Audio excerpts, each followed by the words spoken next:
Hello, guys and gals, and this is part 5 of our reading of Neptune 1 is Missing.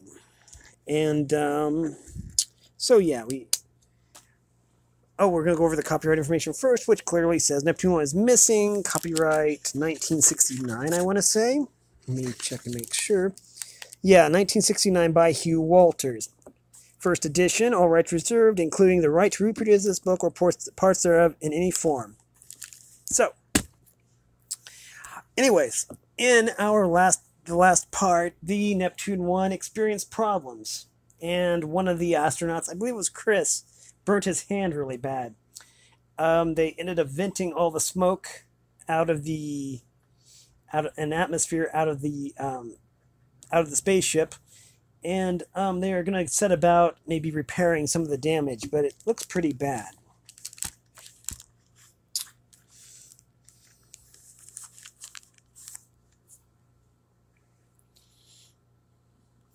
Okay.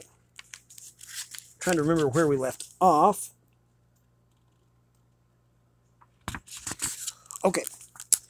Inside the cabin, Surgeon Maury had joined Tony in the effort to repair at least some of the damage. Chris heard them discussing where to begin. We'd better get the radio working again, or to let the Cape know what happened, Maury suggested. But how will that help, Surge wondered. They can do nothing for us. No, but we might be able to tell them enough to prevent this happening to someone else, Maury persisted. Check the atomic generator and the batteries, Chris instructed his crew. Without power, neither the radio nor anything else will work.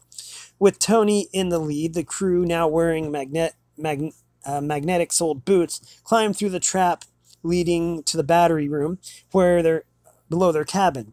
At first, this too was full of smoke, but it was drawn up rapidly through the trap. The cabin and the airlock. Oh yeah, the trap, the cabin, and the airlock. Its presence was sufficient to indicate that there was trouble here too. Fire here could be even more serious than in the cabin,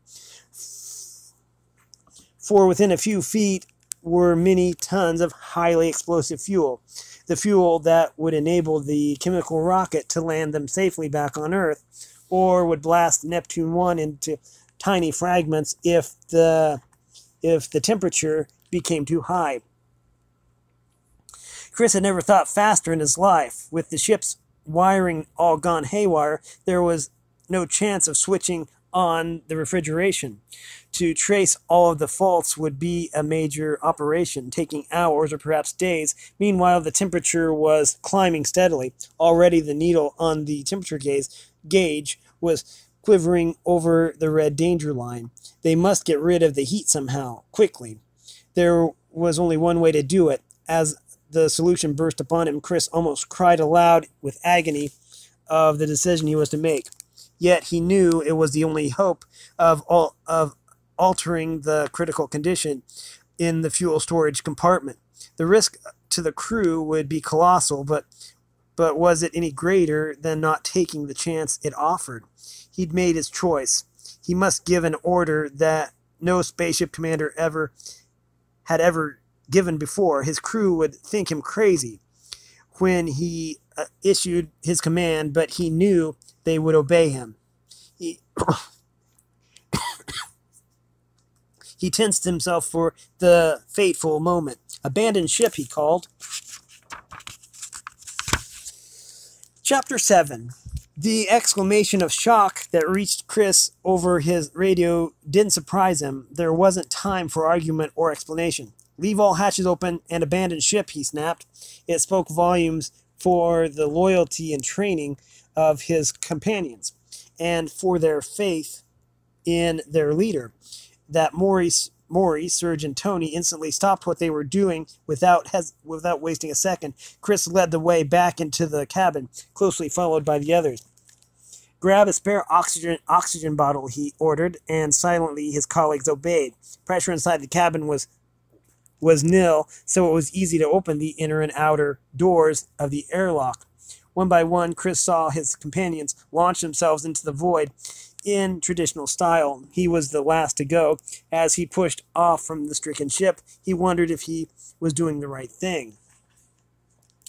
Each of the astronauts had made scores of spacewalks before. Each had spent many hours outside their various ships, or had helped with the assembly of orbiting space stations. They were skilled in the use of their space guns, knowing just how to control their movements with the minimum of expenditure of the gun's compressed air. Chris saw them floating together in a little bunch, waiting for an explanation. A push away from the ship propelled Chris toward his friends. All around the stars stared at the four humans. Their unwinking gaze had a baleful air, as if their celestial inhabitants resented the presence of the intruders. The sight of the star-spangled heavens had always filled Chris with wonder at its indescribable beauty. But now he shivered within his suit as he saw the vast emptiness surrounding the four astronauts. What should he say to his friends? Chris felt the loneliness of the one in command with a fateful decision. When a fateful decision has to be made. On him rested the responsibility. He alone had to make the choice that could mean life or death, or maybe it was only a choice between different ways of dying. If the vacuum of space could suck out the dangerous heat from around the fuel tanks, as it had done the atmosphere, then there would be a chance of returning to the ship and perhaps repairing the damage. Now, if the ship exploded, they would not perish in the same instant. Instead, they would float along in space until their oxygen supply was exhausted. Then they would each become a tiny lifeless planet forever circling around the sun. Calmly, Chris explained the reason for his strange action to his three friends. Tony was drifting about 100 yards away from the others, but his voice came in clear over the radio. Couldn't we have stayed in the ship and risked the explosion while we were working on the job, he asked. No, Chris answered firmly. I had thought of just flinging open the hatches while we did the repairs, but the temperature gauge was already at danger and I couldn't risk even a second's delay. The heat will be drained away far more quickly than if we had crowded inside the tanks. Fair enough, the voice of Maury said, but for how long do you think we'll have to waltz around here? I don't know, Chris confessed. We must give it an hour or two. At least the ship hasn't blown up yet. We have oxygen enough for at least 6 hours. The calm voice of Serge cut in. If we wait that long and the ship is still in one piece, then we shall have to return and take our chance. That about sizes it up, agreed Chris. We shall just have to hang around and hope. Pity we can't let Control know what's happened, Morty sighed. It might have helped the guys who follow. It might have helped the guys who follow.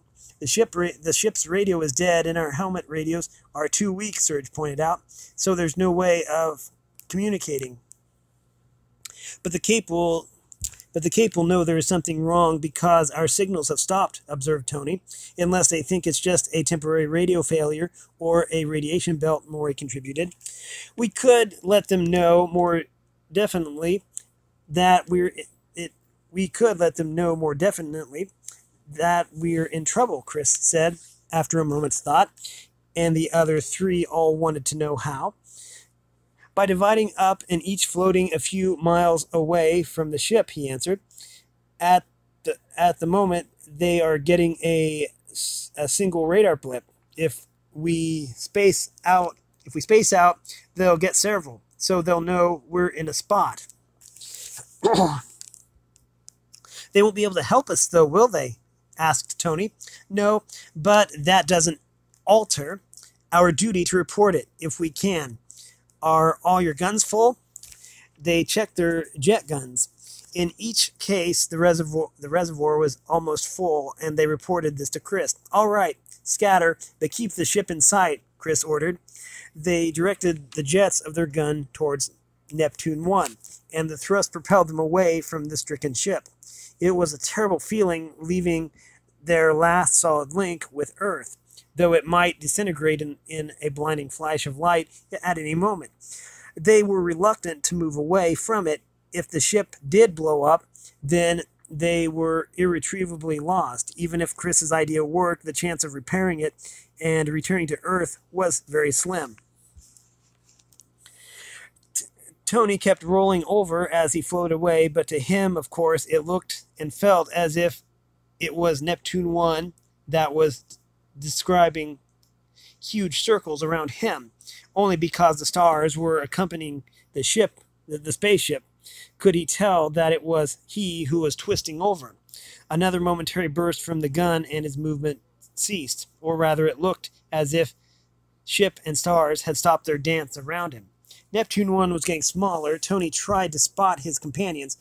All he could see was a speck of light beyond the ship's nose as it disappeared a moment later, and Tony thought he'd gone far enough away from the vessel. He gave another burst from his gun, but he couldn't tell whether he'd killed all his motion away from the ship or whether he'd reversed it. The only way he would know was to see if Neptune 1 became larger or smaller. "It hasn't blown up yet," the voice of Maury in his helmet startled Tony for a moment. Though they were isolated from each other by many miles of emptiness, at least they could converse over the helmet radios. "Everyone all right?" Chris's voice asked.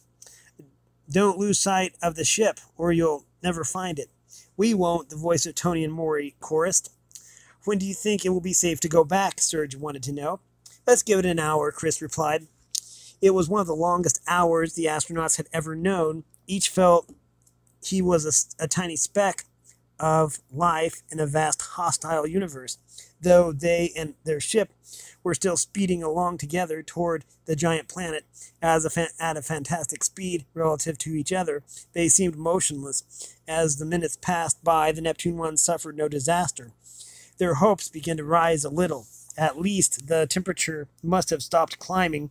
If only they could return to the safety of their cabin, they would be together no matter what happened. Tony wondered what Sir George and the others at the Cape would think when the incredible radar apparatus picked up their separate blips. Tony decided he'd have time to get to the ship, climb inside and find out if it was safe for the others to return. If there was still danger, better if just one of them faced it rather than all four. And that one, of course, must be himself. Tony never gave a thought to the fact that if Neptune 1 disintegrated with him, his friends would be no better off than he was. Their end would just come more slowly. Keeping up his conversation with the others and without giving a clue of his intentions, Tony fixed his propulsion gun and set off back towards Neptune 1. Chris, he knew, would be furious at the insubordination, but Tony felt that the circumstances were exceptional, and as the mechanic of the crew, it was his duty to be responsible for repairs. The ship grew larger against the background of darkness and stars, and soon he could just read the name on its sunlit side. "I can still just about see the ship. It's only just a tiny speck," Tony called over his radio. The next moment, he'd maneuvered himself alongside the open airlock and was about to climb inside. Suddenly, he received a terrific shock. He felt a hand on his shoulder. He twisted his head, and the movement set him revolving slowly. There he saw a spacesuited figure, which he immediately recognized as Maury. The American was making signals to him to keep silent, and Tony guessed that Maury had the same idea as himself and didn't want Chris and Serge to know. He grinned his understanding. After all, it was good to have a friend around, even though he'd meant to do the job alone. "I'll be glad when the time's up," Tony spoke into his helmet radio. "It's a bit lonely out here." "Oh, I don't know," Maury's voice came in. "Not to have you always under our feet has a certain attraction." Tony grinned through his visor to Maury, and the American contorted his face in return. Then Tony climbed inside the airlock. All smoke had disappeared. The light from his hand torch showed the open inner door to their cabin.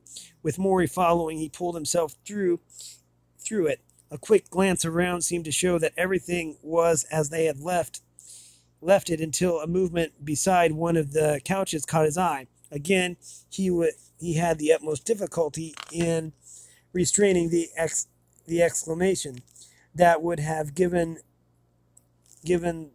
the show away, for it seemed that Serge had been doing some thinking too. Of course, Tony was secretly disappointed that Maury and Serge had robbed him of his great surprise.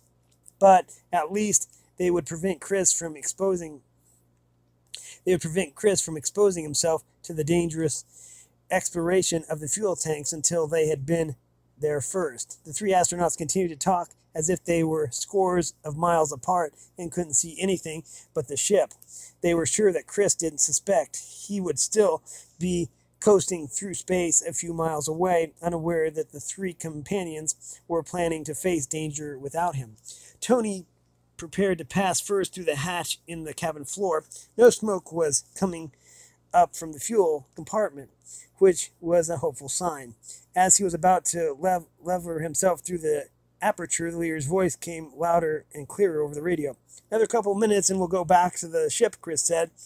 "Give us the signal and we'll see who gets there first," Tony answered, keeping up the pretense. "Very well, but remember, no cheating," Chris replied, making a noise that could mean anything. Tony entered the fuel compartment and swung the beam of his torch around.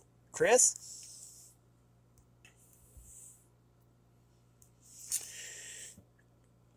Maury and Serge heard the startled cry. Peering through the opening, they saw a second beam of light. It was indeed their leader who had beaten them all. There was a hubbub of protestation and accusation, but each knew what the other's motive had been. "All right, let's drop it now," Chris's voice cut in at last. "Suppose we get down to work. The temperature's down nicely." They began a detailed examination of the wiring. Tony removed several wall panels and groaned at what he saw beneath. "It looked as if it's taken a pretty bad knock," he announced, and the next 10 minutes confirmed his gloomy opinion. "The $64,000 question is, can this junk be repaired?" asked Maury. "We haven't sufficient spare cable to do a complete job. Besides, it would take months even if we had," replied Tony. There was a strained silence as they realized the hopelessness of their position. They were millions of miles away from Earth in a crippled ship, and it was impossible to repair. Perhaps it would be even better if Neptune 1 and its crew had vanished in one blinding flash. Now they were condemned to die slowly while still speeding further away from home.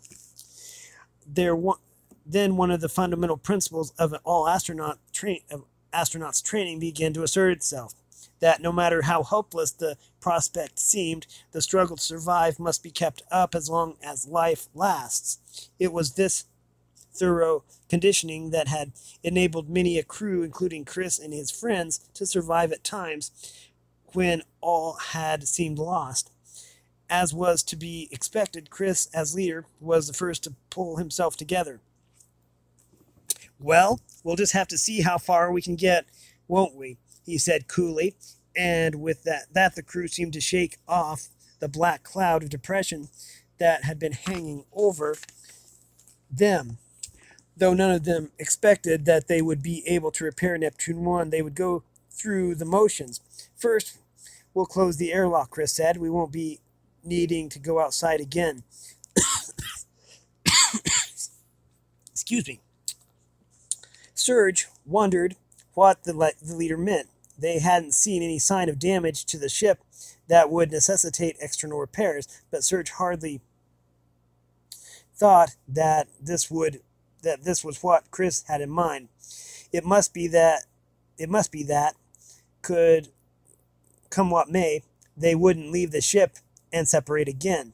They would remain inside and, when the time came, perish in each other's company. Serge moved away to the cabin above. As he closed the airlock, he shivered slightly, for it struck him that he was sealing them all in their tomb. Meanwhile, the other three had been debating where they should start on their futile task. "Let's get the radio working again if we can," suggested Maury. "We must let Control know what happened. Perhaps they can tell us where we are." "I think perhaps we should get the oxygen cycle working first," Chris said. "Our bottles won't last forever." What he meant was that they must repair the apparatus that revived the atmosphere by pumping it through chemicals to remove impurities and returning oxygen. If they could get that functioning, it would lengthen their period of survival very considerably. Chris didn't allow himself to question whether this was worthwhile. That's all very well, but how about a spot of light first, said Tony. Our torches won't last much longer. So they agreed that they would tackle the lighting circuit to begin with. Maury released oxygen into the ship so that the pressure inside was restored and they could remove their suits. That's better, breathed Tony. Now we can get down to work. When a repair job had to be done, Tony took charge by common consent. His knowledge of all the bits and pieces of the ship was uncanny, and his three fellow crewmen were content to work under his direction. First, they removed all the wall panels from the fuel compartment, a tiring task in the confined space between the tanks and the ship's inner wall. Then, under Tony's direction, they set about tracing the lighting circuit. The wires were after all blue and white, he explained. He told his companions how, for easy identification, each circuit had its own color code.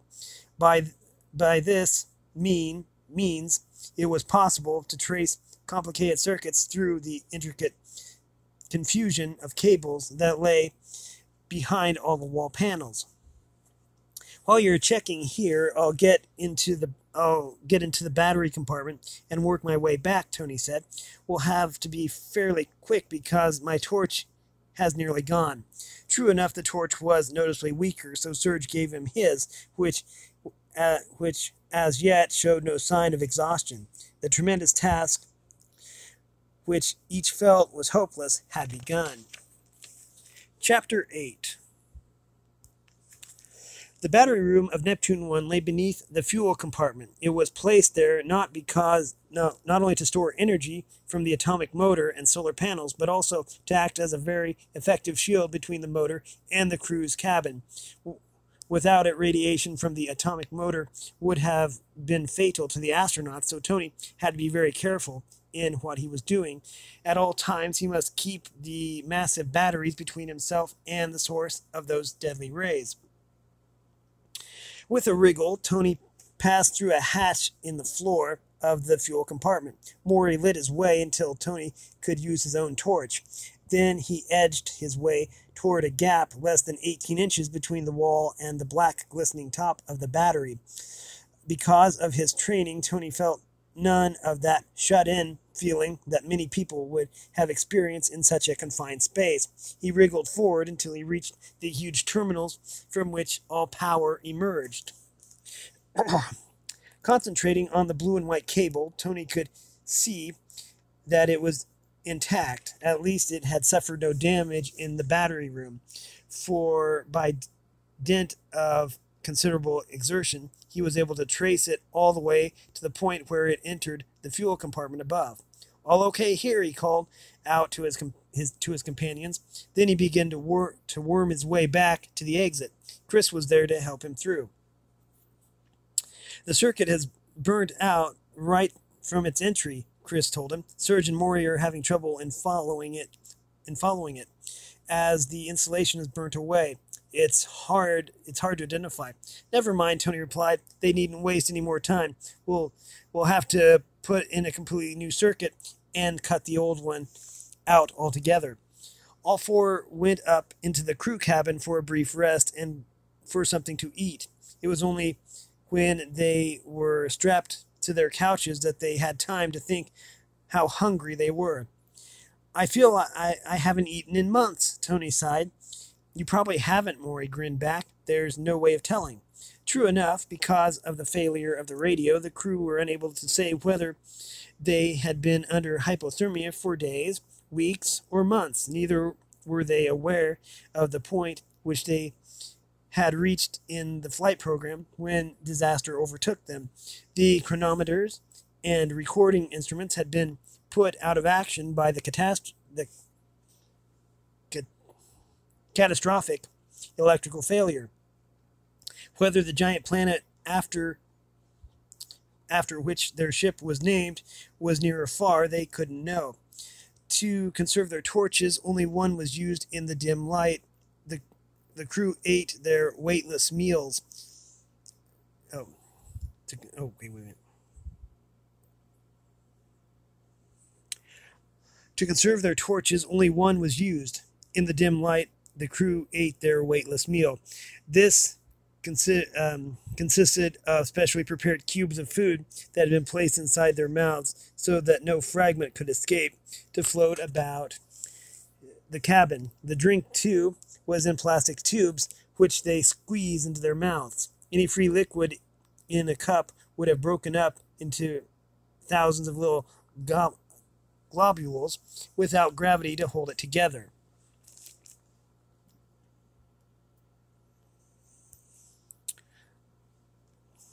We are going to stop it here for now. Kind of a shorter episode, but we are going to be continuing this at a later time. We have been reading from Neptune Was Missing by Hugh Walters. If you like this content, then make sure you like and subscribe and ring the bell so you know when I upload. Also, if you want to support me in any way, or if you want to join the Discord server, all that information will be in the description below. As always, thanks for watching, everyone, and have a great day.